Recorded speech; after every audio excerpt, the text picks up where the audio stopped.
आज की वीडियो में हम कत्ल का एक ऐसा मुश्किल केस पेश करने जा रहे हैं जो ये साबित करता है कि अगर पुलिस ईमानदारी से काम करने पे आ जाए तो वाकई मुजरिम को पाताल से निकाल लाती है। एक ऐसी लाश के मिलने की कहानी जिसका सर ही नहीं था, तो भला कैसे पुलिस इसको पहचानती। जहां पर मकतूल को ही पहचाना न जा रहा हो तो सोचो कि वहां पर कातिल को कैसे पकड़ा जा सकेगा। पुलिस ने बिना सर के इस लाश को कितनी मुश्किलात के बाद ट्रेस किया और फिर होश उड़ा देने वाले कई इंकिशाफात हुए। हो सकता है कि आप में से बहुत से लोगों ने इस मशहूर केस की तफसीलात सुनी हो, तो इनके लिए भी इस वीडियो में हम एक ऐसा खुलासा पेश करने जा रहे हैं जो आपने शायद पहले कभी नहीं सुना होगा। एक ऐसा इंकिशाफ जो कई साल बाद अब मंजर आम पर आया है, जब केस के खत्म होने के कई साल बाद कत्ल का असल मोटिव मालूम हुआ।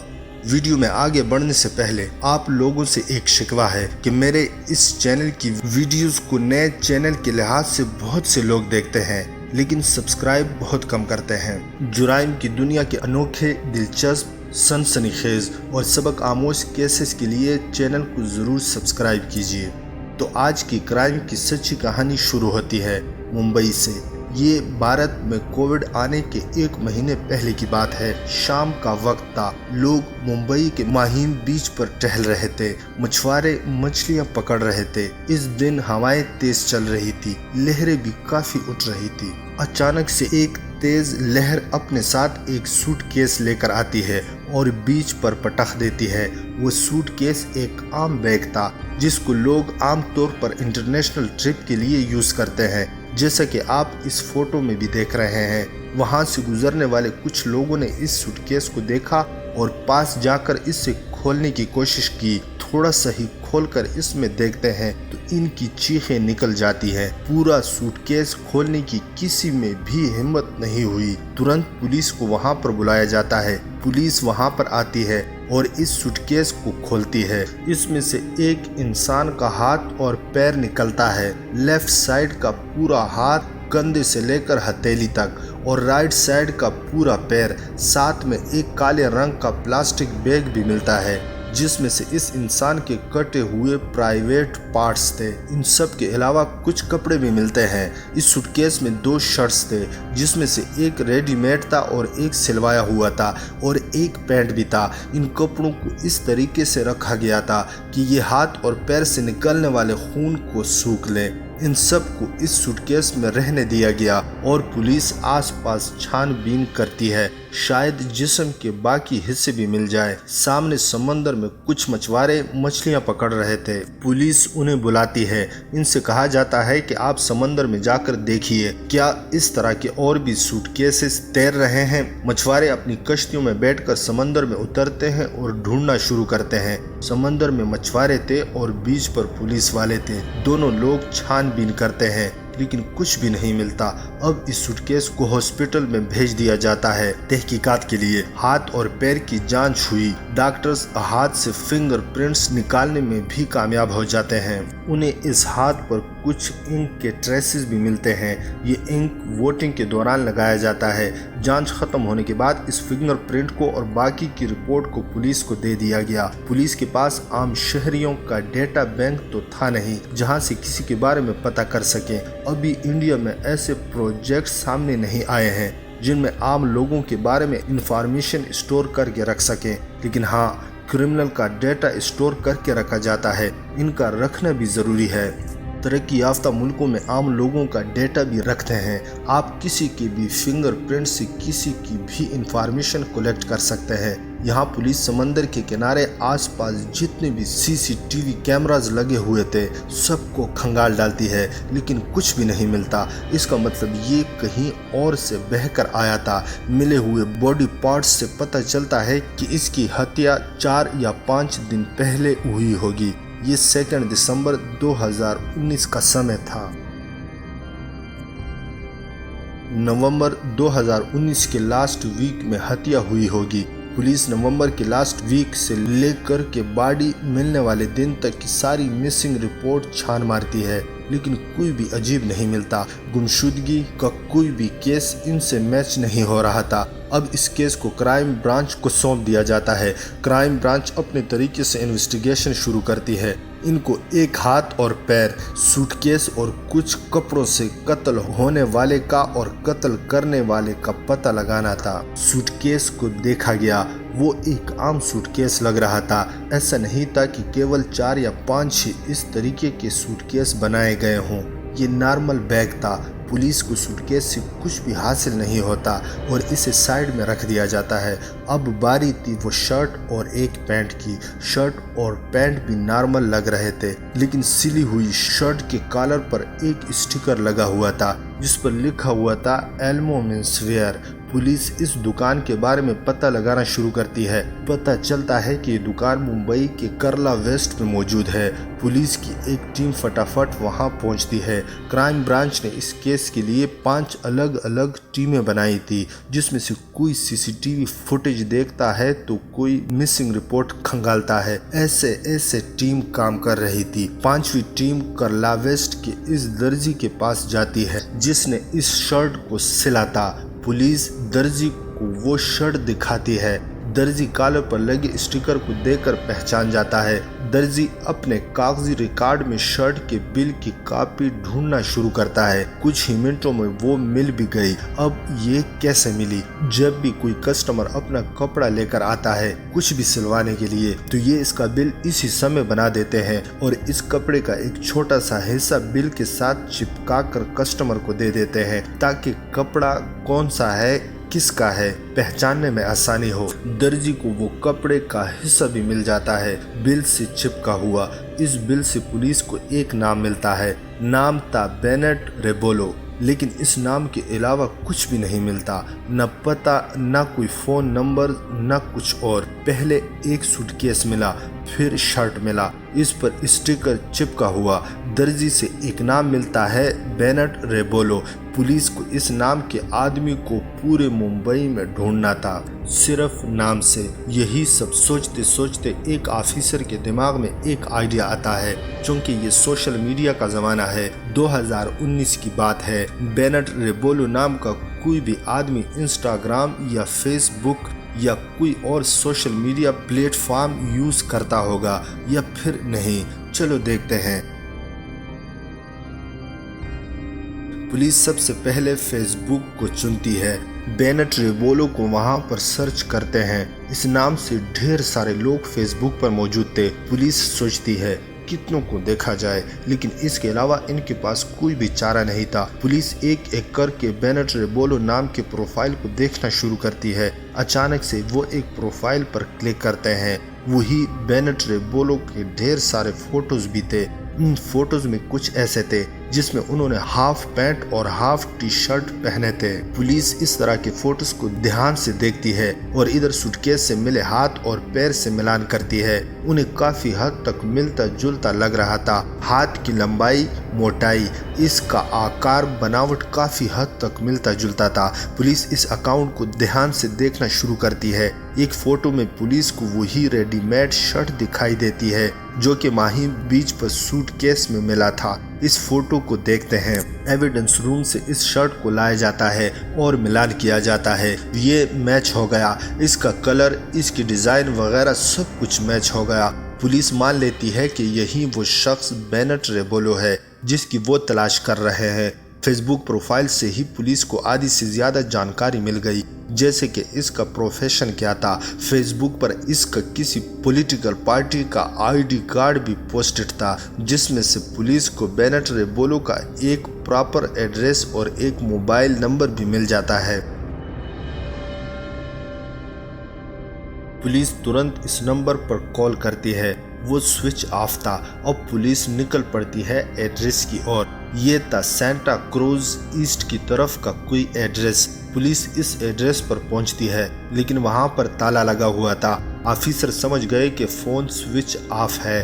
घर पर ताला लगा हुआ है। इसका मतलब कि वो कटे हुए हाथ और पैर बेनेट रेबोलो के ही हैं। फेसबुक प्रोफाइल ने पहले ही शक का बीज बो दिया था। इन ऑफिसर के दिमाग में आया कि घर के आसपास रहने वाले पड़ोसियों से भी बात की जाए। पड़ोसियों को फोटोज दिखाते हैं। पड़ोसी कहते हैं हाँ ये इन्हीं का घर है, नाम बेनेट रेबोलो है, पीछे से ये एक म्यूजिशियन है, लेकिन हफ्तों से इनके घर पर ताला लगा हुआ है। पड़ोसी आगे बताते हैं कि रेबोलो की एक बेटी भी है, 18 या 19 साल की। अरादिया पार्टियल नाम है इसका। वो भी हफ्तों से गायब है, घर पर नहीं आई। जब से रेबोलो नहीं दिखा तब से इनकी बेटी भी नहीं दिखी। अब पुलिस सोच में पड़ गई कि मान लीजिए कि रेबोलो मर चुके हैं, इनकी बेटी क्यों लापता है। सिर्फ बाप और बेटी ही इस घर में रहते हैं। अगर दोनों के साथ कुछ हुआ है तो घर पर ताला किसने लगाया?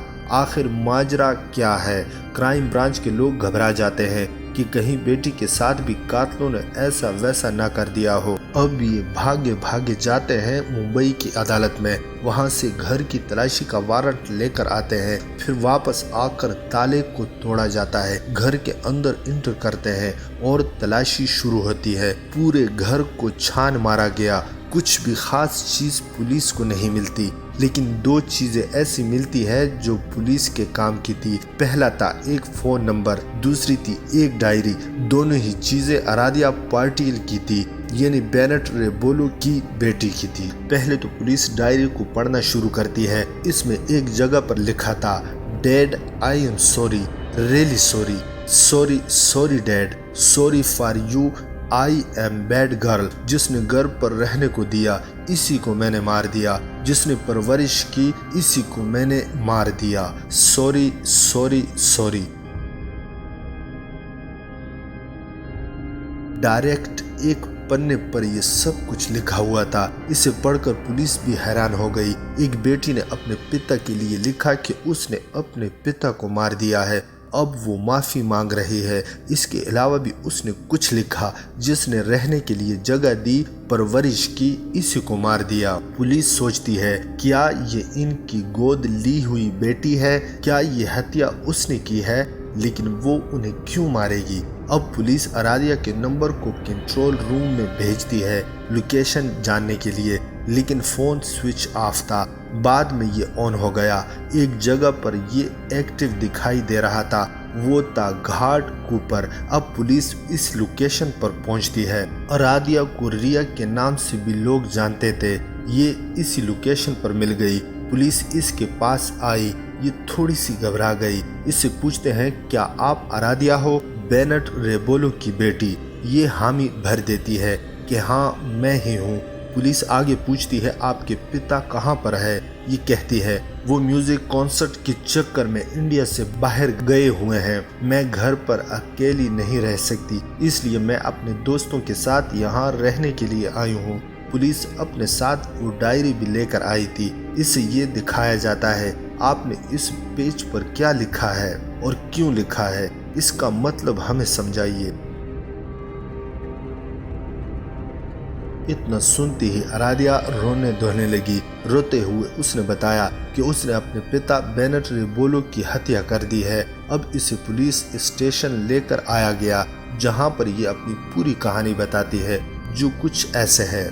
बेनेट रेबोलो की पहले 2 शादियां हो चुकी थी, लेकिन ये लंबे समय तक नहीं टिकी और तलाक हो गया। फिर एक दिन रेबोलो को कहीं पर एक बच्ची मिलती है, जिसका नाम उन्होंने रिया रखा। ऑफिशियल नाम अरादिया पार्टियल है। लीगली इससे रेबोलो ने गोद ले लिया। फिर इसकी परवरिश की, पढ़ाया लिखाया, जरूरतें पूरी की। जो चाहिए था वो सब लाकर इसे दिया। सब कुछ ठीक ठाक से चल रहा था। कत्ल के 4 महीने पहले नवंबर 2019 में कत्ल हुआ था। अगस्त महीने में ये एक दिन सिद्धिविनायक मंदिर जाती है। वहीं पर इसकी एक लड़के से मुलाकात होती है। वो लड़का 16 साल का था और ये 18 साल की थी। दोनों मंदिर के पास में मिलते हैं, बातचीत होती है, हंसी मजाक होता है। दोनों को एक दूसरे का साथ पसंद आया और ये इसी मंदिर में मुलाकात के समय दोनों ने फोन नंबर एक्सचेंज किए। अब फोन पर बातें शुरू हो गई। फिर दोनों को एक दूसरे से प्यार हो गया। आराध्या और ये रिलेशनशिप में आ रहे थे। अब आराध्या अपनी सारी बातें, सारी सीक्रेट्स 16 साल के बॉयफ्रेंड से शेयर करने लगी। उसने इसे बताया कि मेरे जो पिता हैं वो सगे नहीं हैं, उन्होंने मुझे गोद लिया है, मेरा खर्च उठाते हैं, उन्होंने ही मेरी परवरिश की है, वो बहुत अच्छे इंसान हैं, लेकिन कभी कभी वो मेरा यौन शोषण करते हैं। इतना सुनकर बॉयफ्रेंड को बहुत गुस्सा आ गया। उसने कहा कि वो आदमी इतना सब कुछ कर रहा है, इसके बावजूद भी तुम शांत क्यों बैठे हो? पुलिस में क्यों नहीं गई? मुझे पहले क्यों नहीं बताया? आराध्या ने आगे पुलिस से कहा, जब भी वो इससे मिलता तो हमेशा रेबोलो के बारे में ही पूछता था और गुस्सा हो जाता था और फिर कहता, उसने जो तुम्हारे साथ किया है इसकी सजा इससे मिलनी चाहिए। आराध्या ने आगे पुलिस को बताया, उसने मुझसे इतनी बार पिता के बारे में बोला कि मुझे भी इसके जैसे अपने पिता पर गुस्सा आने लगा।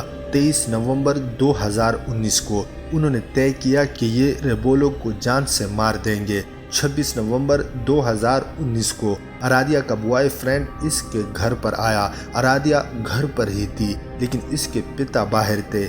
थोड़ी देर बाद आराध्या के पिता रेबोलो घर पर आते हैं। इनके आते ही आराध्या इनसे लड़ने लगती है कि आप मेरे साथ ऐसा कैसे कर सकते हैं? मुझे तो आपने अपनी बेटी माना था, फिर भी आपने मेरे साथ गलत क्यों किया? मेरा यौन शोषण क्यों किया? मेरा फायदा क्यों उठाया? बेनेट रेबोलो इसे शांत करने की कोशिश करते हैं। उन्हें पता था कि इसके दोस्त ने इसे भड़काया होगा। इतने में रेबोलो को गुस्सा आता है और ये अपना गटार लेकर आराध्या की तरफ बढ़ते हैं इसे मारने के लिए। फिर बॉयफ्रेंड पीछे से एक वजनी चीज लेकर रेबोलो के सर पर जोर से वार करता है, जिसके बाद रेबोलो जमीन पर गिर जाते हैं और फिर ये दोनों रेबोलो की पिटाई करते हैं, खूब पीटते हैं। रेबोलो बेहोश हो गए। दोनों ने घर में रखा हुआ एक स्प्रे लिया, मच्छर या कॉकरोच मारने वाला। उन्होंने वो सारी बोतल रेबोलो के मुंह में रखकर खाली कर दी। इसके बाद भी वो जिंदा थे। फिर ये किचन में गए और वहां से चाकू उठा लाए और रेबोलो के शरीर को गोदना शुरू कर दिया। जब उन्हें लगा कि रेबोलो मर चुके हैं तो इनकी बॉडी को घसीटकर बाथरूम में लेकर गए और बंद कर दिया ताकि इनके शरीर से हर एक बूंद निकल जाए और बॉडी को ठिकाने लगाने में आसानी हो। धीरे धीरे रात बीत गई। 26 नवंबर से 27 नवंबर आ गया। ये दोनों मार्केट गए, वहां से कई सूटकेस खरीदे, तेज धार चाकू खरीदे, प्लास्टिक की थैलियां खरीदी और घर पर आ गए। इसके बाद बाथरूम में जाकर शरीर के टुकड़े करने लगे। बॉडी को काटने में दिक्कत हो रही थी, इसलिए ये चाकू को गर्म करके काट रहे थे। हथौड़े से हड्डियों को तोड़ा गया। ये बॉडी को काटते जा रहे थे और पॉलीथीन में भरकर सूटकेस में पैक करते जा रहे थे, लेकिन एक हाथ और एक पैर से खून अभी भी रस रहा था। लेफ्ट हैंड और राइट लेग से उन्हें एक अलग से सूटकेस रखा जाता है और राइट लेग उन्हें एक अलग से सूटकेस में रखा जाता है। साथ में एक प्लास्टिक बैग रखते हैं। प्राइवेट पार्ट से भरा हुआ खून सूटकेस से बाहर न निकले, इसलिए रेबोलो के ही कपड़े को लेकर इस सूटकेस में रख दिया गया ताकि ये खून को सूख ले। अगले दिन रात को ये मीठी नदी पर जाते हैं और यहीं पर अलग अलग जगह पर सूटकेसेस को फेंक देते हैं। इसी नदी से होकर एक सूट समंदर में पहुंच गया, जिसके बाद लहरों ने इसे माहीन बीच पर फेंक दिया। कहानी सुनने के बाद आराध्या को अरेस्ट कर लिया जाता है। बाद में इसके बॉयफ्रेंड को भी अरेस्ट कर लेते हैं। चूंकि वो नाबालिग था, 16 साल का था, इसलिए इसे बाल सुधार गृह में भेज दिया गया। लड़की की उम्र 19 साल थी, इसलिए इस पर कार्रवाई शुरू हुई। सबूत छुपाने के लिए जिस कपड़े का इस्तेमाल किया गया था, इस पर लगे एक स्टिकर ने पूरा राज खोल दिया। ये केस अपने वक्त में पूरे भारत में मशहूर हो गया था। हर न्यूज़पेपर और टीवी चैनल ने इस पर बात की और फिर लोग इसको भूल गए क्योंकि मुजरिम तो पकड़े गए थे। लेकिन कई साल बाद आराध्या ने ये एतराफ़ किया कि इसके बाप ने कभी भी इसका यौन शोषण नहीं किया था, बल्कि ये सब कुछ इन दोनों ने अपनी पिता की जायदाद हड़पने के लिए किया था। ये सब सुनने के बाद जाती तौर पर मुझे तो बहुत दुख हुआ। समाज और लोगों से एक तरह का भरोसा ही उठ गया। ये केस अभी भी अदालत में चल रहा है। अब देखते हैं कि इसका क्या फैसला आता है। तमाम सुनने वालों को भी यकीनन धचका लगा होगा। आपका इन सब के बारे में क्या कहना है? कमेंट बॉक्स में ज़रूर अपनी राय से आगाह कीजिए। इस वीडियो को लाइक और शेयर ज़रूर कीजिए और हमारे चैनल को सब्सक्राइब करके बेल आइकन ऑन कर लीजिए। मिलते हैं नेक्स्ट वीडियो में।